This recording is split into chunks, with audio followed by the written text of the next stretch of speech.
আজকে আমাদের মনে পড়ে এমাটির সর্বকালের সর্বশ্রেষ্ঠ সন্তান, স্বাধীনতার ঘোষক, বহুদলীয় গণতন্ত্রের প্রবর্তক, বাংলাদেশ জাতীয়তাবাদের প্রবর্তক শহীদ রাষ্ট্রপতি জিয়াউর রহমানের 1978 সালের এই দিনে শহীদ রাষ্ট্রপতি জিয়াউর রহমান এদেশের হিন্দু, মুসলিম, বৌদ্ধ, খ্রিস্টান, পাহাড়ি, বাঙালি 57,000 কর্মবাহিনীর এই ভূখণ্ডের সমস্ত জাতি গোষ্ঠীকে ঐক্যবদ্ধ করে এদেশের স্বাধীনতা, সার্বভৌমত্ব, ঐক্য, সংহতি এবং অখণ্ডতার ভিতকে মজবুত করে স্বাধীনতার অঙ্গীকার, শোষণহীন, ন্যায় ভিত্তিক এবং আদর্শ সমাজ গঠনের লক্ষ্যে মানুষের অর্থনৈতিক মুক্তি এবং সুখী সুন্দর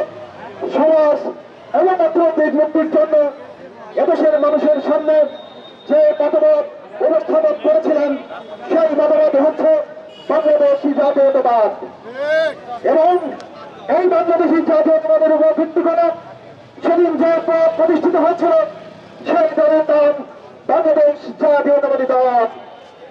এদেশের মানুষ বাংলাদেশী জাতীয়তাবাদের উপর ভিত্তি করে সেদিন আন্দোলন সংগ্রাম করে তারা ভাগ্য উন্নয়ন করেছিল এবং মাত্র 3.5 বছরে এদেশের মানুষ একটি ভিক্ষার ঝুড়ি থেকে তারা সেদিন খাদ্যে সম্পদ একটি রাষ্ট্রে তারা উন্নীত হয়েছিল। সংগ্রামী বন্ধুগণ, তারপরের ইতিহাস আপনারা জানেন, এদেশের শোষণের ইতিহাস, বঞ্চনার ইতিহাস, বিগত 17 বছরের ইতিহাস আপনারা জানেন। আমরা বারবার বিচ্যুত হয়েছি, আমরা বারবার পথ হারিয়েছি। বিগত 17 বছরে অনেক অত্যাচার, নির্যাতন, নিপীড়ন চালানো হয়েছে, অনেক দুঃখ ভারাক্রান্ত হৃদয়।